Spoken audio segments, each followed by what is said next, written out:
ఏదైతే మార్కెట్లో బాగా రన్ అవుతుందో ఆ బిజినెసే చేద్దాం అనుకుంటారు తప్ప ఏదైతే మార్కెట్లో రన్ అవ్వట్లేదో చేద్దాం ఎవరు అనుకోరు. మీరు ఎందుకు అనుకున్నారు? సౌకర్యాలు ఉన్నారు, నేను రిప్రజెంటేటివ్ ఉంటాము, మాకు సీనియర్ ఒక రిప్రజెంటేటివ్ ఉంటారు, అంతే. అది సార్ చిన్న సబ్ అన్ని పని మనం చేసుకోవాలి.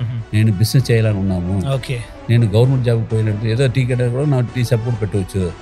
అందులో ఏదో ప్రైవేట్ షాప్ పోయి నేర్చుకుంటాం, ఏదో బిజినెస్ నేర్చుకుంటే ఫ్యూచర్ చేయొచ్చు. గవర్నమెంట్ జాబ్ పోయిన ఏం ప్రయోజనం ఉంటుంది? నెలకు జీతమే కదా వస్తుంది.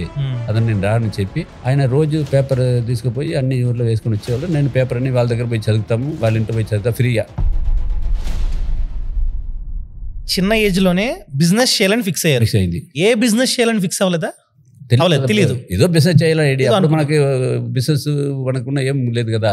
కానీ నేను ఊరుకు ఉండకూడదు అంటే అప్పుడే వచ్చి నేను మా ఇంటికి దగ్గర ఒక న్యూస్ పేపర్ ఏజెంట్ ఉన్నారనమాట. Okay okay. ఆయన రోజు పేపర్ తీసుకుపోయి అన్ని ఊర్లో వేసుకొని వచ్చేవాళ్ళు. నేను పేపర్ అన్ని వాళ్ళ దగ్గర పోయి చదువుతాము, వాళ్ళ ఇంట్లో పోయి చదువుతా ఫ్రీగా. అంటే వాళ్ళని అమ్మలో కూడా పేపర్ ఉంటుంది కదా, అన్ని పేపర్ చదివి కదా, వాళ్ళ బుక్ మ్యాగజైన్ అన్ని వాళ్ళ దగ్గర ఉంటుంది, దండిగా ఉంటుంది, పోయి చదువుతాము. ఇట్లా ఉన్నప్పుడు అక్కడ చాలా ఫేమస్ పత్రిక మంత్లీ ఫోర్ట్నైట్లీ వస్తుంది అనమాట, అంబుడి మామ ఒక పత్రిక. ఆయన ఏజెంట్. దానికి కాంపిటేటివ్ గా ఒక పత్రిక వస్తుంది, బాలమిత్ర అంటే వస్తుంది. ఇదన్నీ చూసి నేను బాలమిత్ర పబ్లికేషన్కి లెటర్ రాసినాం. మాది 7 years ఉన్నప్పుడు, 7th చదివినప్పుడు. ఇది మరి నేను అవినాశిలో ఉంటాము, మాకు బాలమిత్ర బుక్ ఒక 100 పంపండి, నేను అడ్వాన్స్ ఏమి ఇచ్చేదానికి లేదు, మాకు చదివేదానికి డబ్బు కావాలంటుంది, అందువల్ల మీరు ఇచ్చిన మేము డిపాజిట్ లేకుండా పంపించిన అది నేను అమ్మి మీకు అమౌంట్ పంపిస్తామని చెప్పి ఆ పబ్లికేషన్కి ఒక పోస్ట్ కార్డు రాసినారు. వాళ్ళు పక్కన ఉన్న రైల్వే స్టేషన్, వంజివాడిలో ఒక రైల్వే స్టేషన్ ఉంటుంది, 100 బుక్ పంపించారా? ఏం అమౌంట్? 7th class. అది పోయి సైకిల్ వేసుకొని పోయి అన్ని షాపులో అమ్మినాం. అమ్మినప్పుడు 100 బుక్కి ఒక బుక్ 120, ఒక బుక్ రేటు ₹1.20. దానిలో 20 పైసలు దొరుకుతుంది ఒక బుక్. నెలకి ₹20 ఎర్నింగ్ వచ్చిందనమాట అప్పుడే. అది మా ఫ్యామిలీకి దానికి అది పెద్ద ఇదైపోయింది. 12th yearలే వచ్చి మాకు పర్ మంత్ ₹20 ఎర్నింగ్ చేసినకి పార్ట్ టైం చేసినాం అప్పుడే కదా. ఇట్లా అప్పటి నుంచే ఏదో బిజినెస్ చేయాలంటే దాని నుంచే మైండ్ అట్లా వచ్చిందనమాట. ఫస్ట్ ఆ కార్ ఇన్సిడెంట్ వల్ల బిజినెస్ చేయాలని ఫిక్స్ అయ్యారు. ఆ ఆలోచన రావడం వల్లనే ఈ న్యూస్ పేపర్ ది సంబంధించి పక్కన ఉండదు కాబట్టి నేర్చుకున్నాం. దాని నుంచి వాళ్ళ దగ్గర నుంచి ఏదో ఒకటి మనం ఏదో ఎక్కడి నుంచి మనం నేర్చుకోవాలా, అది పక్కన నుంచి నేర్చుకున్నాం.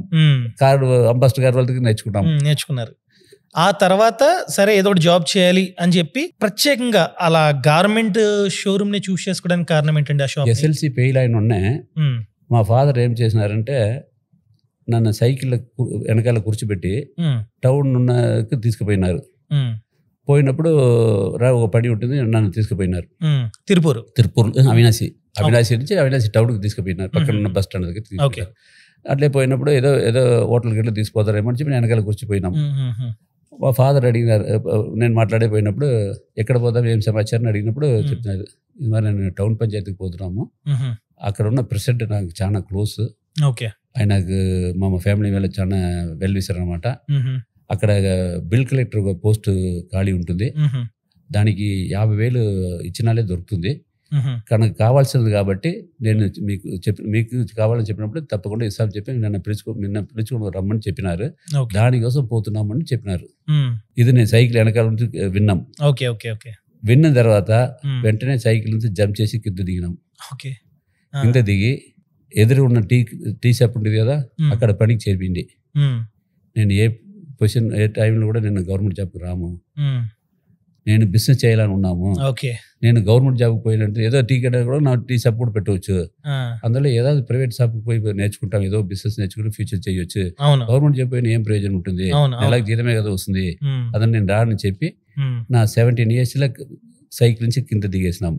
మాకు మా ఫాదర్కు గొడవలు జరుగుతుంది, చదివితే వదిలేసి వెళ్ళిపోయినారు ఆయన. వదిలేసి వెళ్ళిపోయిన తర్వాత నేరుగా లైఫ్ బై సోపు ఇదన్నీ వేసి ఇండస్ట్రియల్ లెవెల్ లిమిటెడ్ ఒక బోర్డు ఉంటుంది, మీనాంబిగా ఏజెన్సీస్, నేరుగా షాపుకి పోయినాం. పోయి మరి నేను ಅವಿನಾಶಿಗೆ ಕೈಯಟ್ಟಿ ಪುದೂರು ರಾಮಸ್ವಾಮಿಗೆ ಉಂಟೋಡಿ ಸಣ್ಣ ಸೆಕೆಂಡ್ ಸಣ್ಣ నాకు ఒక పని కావాలా అడిగినాం. వాళ్ళ కింద ఆయన చూసినారు, ఏం పని కావాలని, ఏ పని ఇచ్చినా కూడా చేస్తాము అంటారు. ఎందుకు పనికి వస్తామంటారు, ఎస్ఎల్సీలో ఫెయిల్ అయిపోయినాము, అటెంప్ట్ రాసిన 3 నెలలు ఉంటుంది, ఈ 3 నెలల్లో పాస్ చేయాలా, నేను అన్ని బాగా చదివే వల్ల టైప్ రైటర్ పోయింది, ఆ టైప్ రైటర్ నేర్చుకోవాలి కాబట్టి దానికి డబ్బు కావాలా, అందువల్ల నేను నేర్చుకుని నేను టైప్ రైటర్ పోయి నేర్చుకుంటాము, దానికి డబ్బు కావడం కోసం కావాలన్నా, నేను పనికి వచ్చినా కదా డబ్బు వస్తుంది అందుకే వస్తున్నామంటారు. నేను మాట్లాడితే వాళ్ళకి ఏం పోయింది బాగా నచ్చిపోయింది వాళ్ళకి. అంత చిన్న వయసులో అంత దూరం మాట్లాడినప్పుడు వాళ్ళకు బాగా మంచిగా బాగా ఇది ఉంటారే, హుషారుగా ఉంటారే, తీసుకుంటాం చెప్పి సరే ఓకే రేపు నుంచి రా పడికినారు. రేపు ఎందుకంటే ఇప్పుడే చేరుకున్నాము. చేరుకున్నప్పుడు మాకు ఇచ్చిన పని ఫస్ట్ ఆ షాపు పోయింది ఓకే అని చెప్పి లోపల ముచ్చారు, పోయి షాప్ శుభ్రం చేయనారు.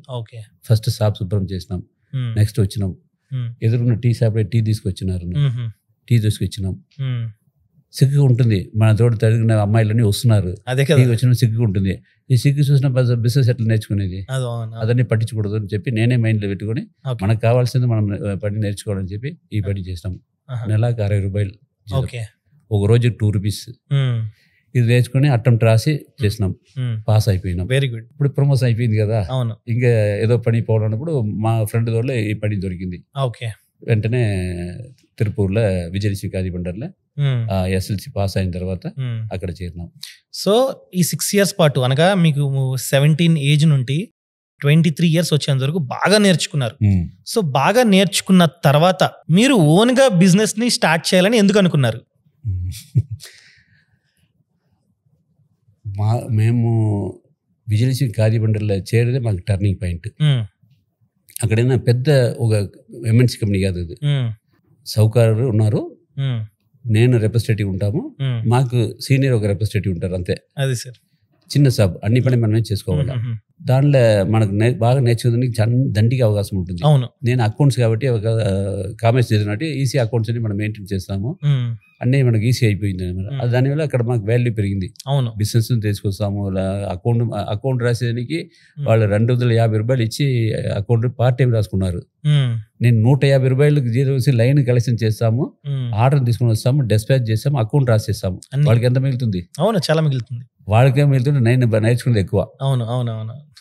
ఎక్కువ ఇట్లా ఉన్నప్పుడు మాకు మెయిన్ అక్కడ మాకు దొరికిన అనుభవం ఏమంటే అదే మా లైఫ్ ఇంత దూరం మార్చింది. తిరుపూర్ వచ్చి 1980 వచ్చి ఎక్స్పోర్ట్ బిగిన్ అయింది. 1936లో ఒసేరి వచ్చింది. దాని ముందు మొత్తం చుట్టుపక్కలన్నీ మగ్గాలే. తిరుపూర్ చుట్టుపక్కల మగ్గాలే. మగ్గాల వాళ్ళ దగ్గర నేసిచ్చిన పంచులు, నేసిచ్చిన సర్టింగ్ పీసులన్నీ బస్ స్టాండ్ నుంచి మున్సిపాలిటీ వరకు ఉన్న ఖాదీ షాప్ వాళ్ళు కొని వాళ్ళని రెడీ చేసి బయట స్టేట్ కు బయట ఉన్న వాళ్ళకి పంపించి రెగ్యులర్ గా బిజినెస్ అనమాట. అంటే ఆ షాప్ వాళ్ళు తయారు చేయరు, మగ్గం వేసే వాళ్ళు తయారు చేసి తెచ్చేవారండి. అట్లా తెచ్చేసినప్పుడు రెగ్యులర్ గా జరిగితే మగ్గాల వాళ్ళు పల్లెటూరు నుంచి వాళ్ళు తీసుకొచ్చిన పెన్సిల్ మార్నింగ్ 8 గంటలకు మేము షాప్ ఓపెన్ చేస్తాము. 9:30కి ఆయన తీసుకొచ్చి వాళ్ళు నేసిన పంచులు, నేసిన సర్టిఫికేట్స్ తీసుకొచ్చి షాప్ లో వేస్తారు. వేసి వెనకాల ఒక తిట్టు ఉంటుంది, దానిలో కుర్చీ చేశారు. 10 గంటలకు మనకు టీ వస్తుంది, కంపెనీకి టీ వస్తుంది, మేము టీ తాగుతాము. మధ్యాహ్నం మేము తీసుకుపోయిన లంచ్ తింటాము. 4 గంటలకు మళ్ళీ టీ వస్తుంది. కానీ సాయంత్రం వరకు ఆ మగ్గాల వాళ్ళకి ఒక టమ్లర్ వాటర్ కూడా ఇయ్యరు. అదేంటి? వాళ్ళు తెచ్చిన సరికి కదా అమ్ముతున్నారు, దండికి వస్తున్నారు కాబట్టి అది అలవాటం లేదు అక్కడ.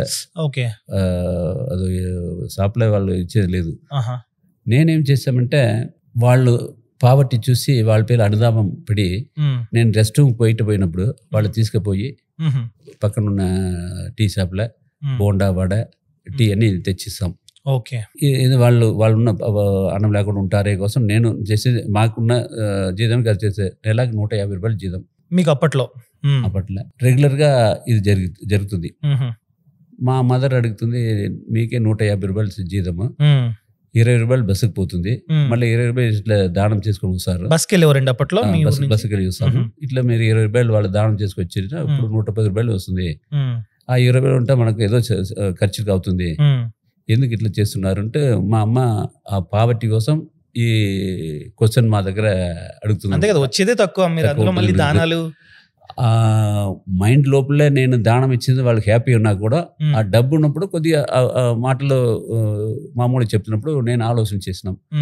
అమ్మ అడిగింది కరెక్టే, ఇప్పుడు వాళ్ళకు టీ తప్పించేది కరెక్టే, ఇది రెండు బ్యాలెన్స్ చేయాలి కదా. ఇప్పుడు కోడలు అత్తగారికి రెండు మేనేజ్ చేసేదే కదా ఒక ఆడవాళ్ళకి. అట్లా ఆ మగ్గాళ్ళ వాళ్ళు మా అమ్మగారు బ్యాలెన్స్ చేయాలా. ఇప్పుడు బిజినెస్ అంటే ఎప్పుడు బ్యాలెన్స్ చేసేదానికి అడ్జస్ట్మెంట్ చేసి కరెక్ట్గా బ్యాలెన్స్ చేసిపోవాలా. అవును సార్. ఎస్ఆర్ నో చెప్పినంటే బిజినెస్ జరగదు. అప్పుడు నేను ఆలోచన ఏం చేసినట్టే నేను మా దగ్గర పోయి చెప్పినాం, ఓకే నాకు నెలకు బస్సుకి 20 రూపాయలు ఇస్తారు కదా, ఆ 20 రూపాయలు మాత్రం ఇచ్చేసేయండి, నేను సైకిల్ వెళ్ళిపోతాం ఓకే చెప్పి సైకిల్ వెళ్ళిపోయి ఆ 20 రూపాయలు వాళ్ళకి టీ వడ మళ్ళీ అది కంటిన్యూ చేసినాం.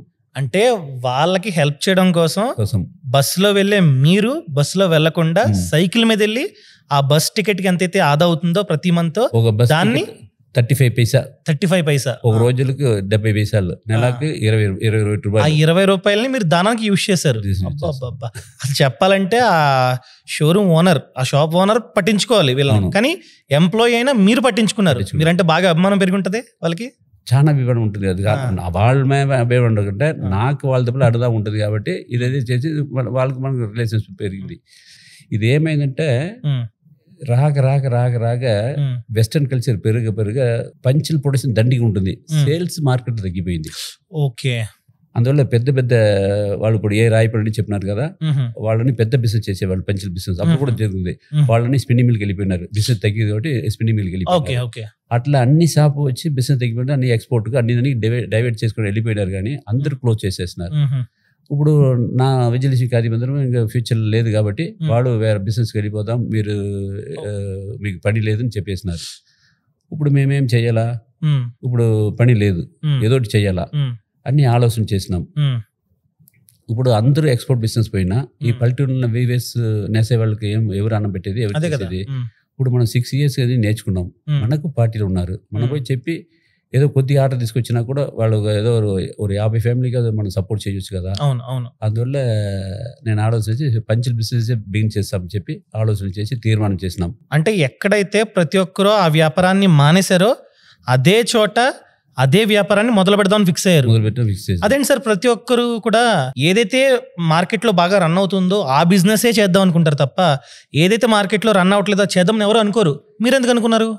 నేసేవాళ్ళు చూసి, నేసేవాళ్ళు పావర్టీ చూసి వాళ్ళకి ఏదో సపోర్ట్ చేయాలా కోసం మైండ్లో మాకు వాళ్ళ పేర్లు అడదామం వచ్చి కాబట్టి ఆ బిజినెస్ చేసినా వాళ్ళకి అన్నం పెట్టడానికి అవకాశం ఉంటుంది, వాళ్ళ కడుపు పెరుగుతుంది, తినేదానికి అవకాశం ఉంటుంది చెప్పి నేను అది బిగిన్ చేసినాము. అంటే కానీ నేను పోయి మా మదర్ దగ్గర అడిగినాం, పేరెంట్స్ దగ్గర అడిగినాం. వాడు ఏం చెప్పినారంటే, తిరుపూర్లో మన బంధువులు అందరూ ఎక్స్పోర్ట్ చేసేసి బాగా పికప్ అవుతున్నారు, మీరు మీ సౌకర్యం వచ్చి బిజినెస్ వద్దు నుంచి మానేసి ఆ బిజినెస్ ఎందుకు పోతున్నారు అని చెప్పి, అట్లా ఉన్నప్పుడు వచ్చి మేము పెట్టుబడి ఇయ్యము, మా వెల్ విషరు, మా ఫ్రెండ్స్, మా రిలేషన్స్, మా సౌకారు అందరూ దీనికి ఎంకరేజ్ చేయలేదు. మా సౌకర్యం చెప్పారు, మేమే ఇంత పెట్టుబడి పెట్టి బిజినెస్ చేసి బయట పోయినప్పుడు మీరు ఎందుకు పోయి చేశారు, ఏదో మంచి పని చూసుకోపో, ఇలాంటి వేరేదో బిజినెస్ చేసుకో చెప్పి వాళ్ళు మనకు అడ్వైస్ చేసినారు. ఎవరు ఒక మనిషి కూడా వచ్చి మీరు పంచుల బిజినెస్ కంటిన్యూ చేయని చెప్పలేదు. కానీ నాకు డబ్బు సంపాదించే మన ఏం కాదు, మన దగ్గర ఉన్న నేసేవాళ్ళు 3 పూట అన్నం తినాలా, వాళ్ళకి ఏదో మనం సపోర్ట్ చేసేదానికి కోసం మన లైఫ్ కోసం దానికి ఏదో బిగిన్ చేస్తాము. మనకు 6 years గా దీనిలో నేర్చుకున్నాము, ఈ నేర్చుకున్నది ఏదో అప్లై చేసి వాళ్ళకి సపోర్ట్గా ఉంటాము అని చెప్పి ఒక ధైర్యంగా ఫ్రెండ్స్ దగ్గర కొద్దిగా అప్పు తీసుకొని ఒక 83,000 క్యాపిటల్ పెట్టి 1983లో రామరాజు కాటన్ ఓపెన్ చేసినాం, పంచులే చేయాలని.